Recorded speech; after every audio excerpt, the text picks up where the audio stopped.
Oh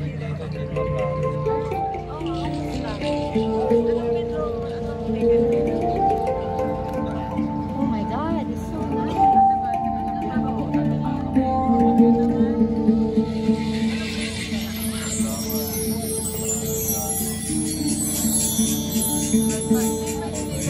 Diba? Perfect sila sa umaga, no?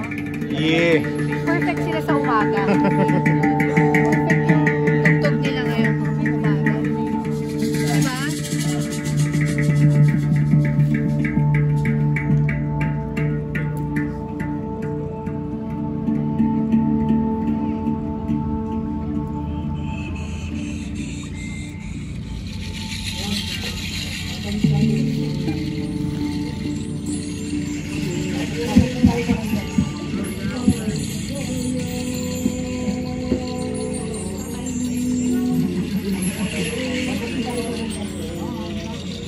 Vlog ba? Okay.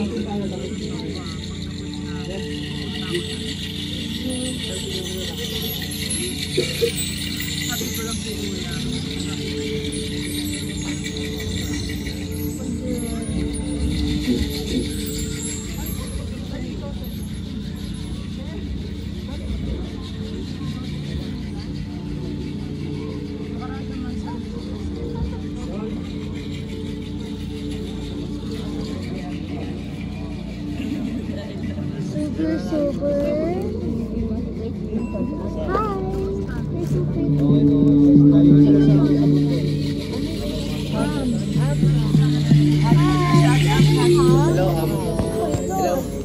Ano lang, nag-request lang sila sa akin. Yung dali ko rin dito. Kung okay lang daw, makusog tayo ng content para sa Flow Art. Sure, okay. Ay, maganda dito lang ang pag-smite. Oo. So lahat tayo dito. Sige, Sige, sabihan din natin sa likod. Sarap. Thank you. Sorry, saan kami banda? Pwede? Labas lang ng puno na. Okay. Sige. Atras lang. Salamat sa natin pumunta sa gitna at magsisimula natin ang ating programa. Tinatawag namin si kapatid na JJ ng Kanafala para sa Subdaw tayo. panpulang mensahe at maglilid sa atin sa ating silent Sa session. may after ng puno. After ng puno daw. Ito. Okay.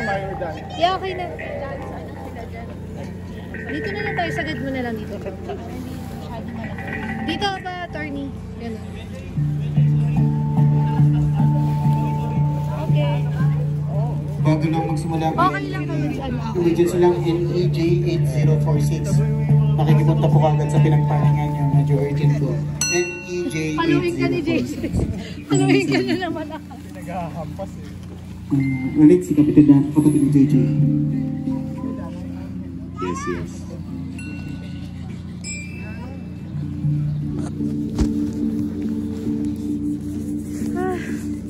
Akin na yung bag mo, pera mo. Nalagay ko na sa Locals palda. naman.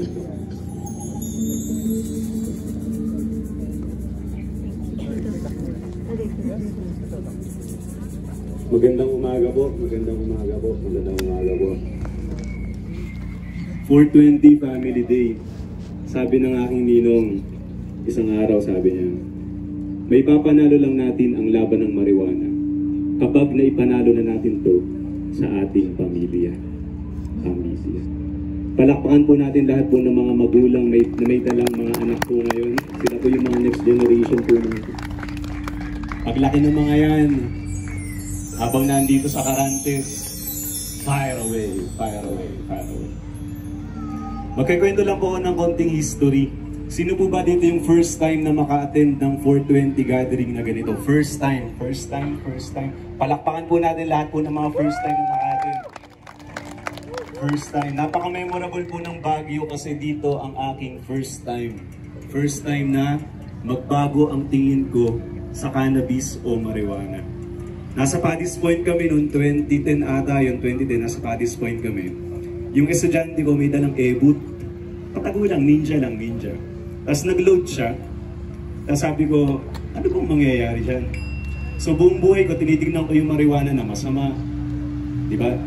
Adik ka, mababaliw ka, gagawa ka ng masama. Binigyan ko ng pagkakataon yung estudyante na, sige, gawin mo. Tapos tinignan ko kung ano mangyayari. Ito pala si Weiwei, ang aking anak. Wait. Halika dito. Hi, Wish. Oh, sit. Paano mag-sit ang Buddha? Okay. Wala naman nangyaring masama. Pag hits niya, sumayaw lang sila, masaya lang, walang nangyaring masama. So yun na yung pinakabinhi ng pagbabago ng tingin sa cannabis o marijuana. 2010. Tapos sabi ko sa estudyante ko, dalhan mo nga ako niyan. Patikim nga niyan, patikim. So isang araw nagdala siya ng edibles sa classroom. 4 na pirasong hot cake. Sabi ko, ano bang gagawin dito? Sir, kain ka lang ng isa. Tapos after 30 minutes, malalaman mo na. Kain ako ng isang hot cake. First time, 2012. After 30 minutes, walang nangyayari. So kinain ko lahat. Scam. 4 na pirasong infused na edibles. After 30 minutes, andyan na siya. Tapos ikinukumpara ko siya sa pakiramdam ng pagiging lasing. Kasi sanay tayo sa alak, sa kalasingan. Sabi ko, ibang-iba to ha. Ibang-iba. So pareho lang na para kang... Pero, ganun lang. Pag uwi ng bahay, nakatulog, pagising, wala ng amats. Sabi ko, ano yun? Buong buhay mo, iniisip mo na gagawa ka ng masama. Masama itong ginagawa mo. Pero pagkagising mo, wala na siya. Hindi ko hinanap-hanap, wala. Para lang siyang isang experience. Hanggang 2015, nabalian ako ng braso. 3 linggo siyang nakasemento. Pagkatapos ng 3 linggo, komang. So kailangan mong i-therapy. Sinubukan ko ang halaman para sa pain relief. True enough, habang nagte-therapy ka, kaya mo yung sakit. So mula sa teorya hanggang sa actual na karanasan. So siguro dito marami yung first time na ngayon pa lang nila mararanasan at makikita kung ano ba talaga ang sinasabi nilang cannabis na yan. So hanggang dumating yung punto, war on drugs. Hindi na pwede.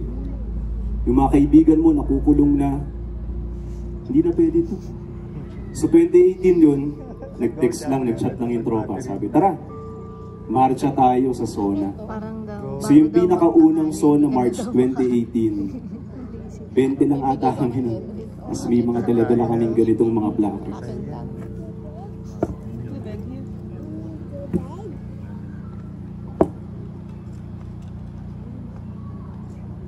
Tapos dito sa Baguio, si Lance, kapatid na Lance, siya yung nag-organize ng marcha dito sa Baguio. First time. College student, teenager pa lang si Lance nun. So sa lahat ng mga teenager na nandito, kayo yung pinakamaswerte. Kayo yung pinakamaswerte kasi youth, kabataan. Kayo yung susunod. So nakapag-marcha na tayo, nakalakad na tayo sa Senado, bumuo na tayo ng political party, hanggang ngayon hindi pa rin legal. Pero, kaninang umaga doon sa baba, merong malakas na, hindi ko alam kung narinig niyo eh, bomba na! Bomba na! Sumisigaw, tapos yung mga kampo, bomba na! Bomba na! Bomba na! Sabay tawanan yung mga tao, tawanan. Yun yung Filipino humor, di ba?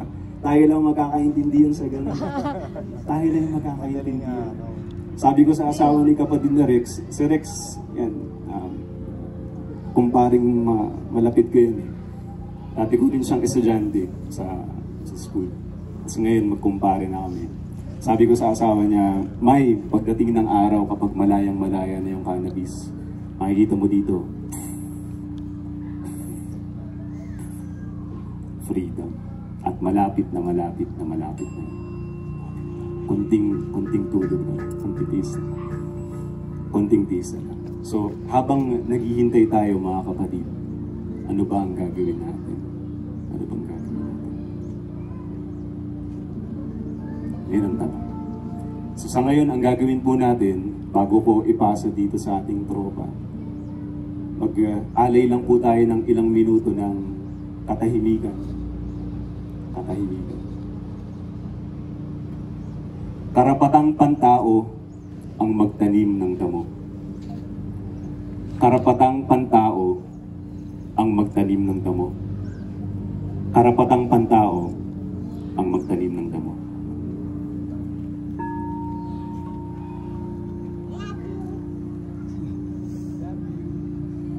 Harap lang tayo lahat dito sa lift na yan.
Inaanyayahan ko po ang bawat isa na ramdamin ang kanilang paghinga.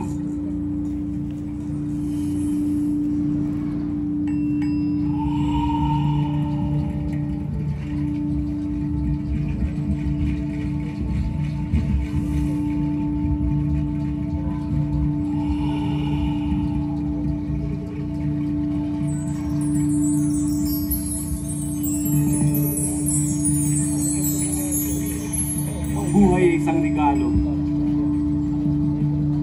Mas nagkakaroon ng kabuluhan kung ang ating ibinigay na regalo na sansinukob sa bawat isa ay bibigay natin bilang apoy ng inspirasyon sa bawat isa upang magkaroon ng malawak na isip, upang sa ganon ay magkaroon ng malakas na advokasya na siyang kabubuti ng bawat isa.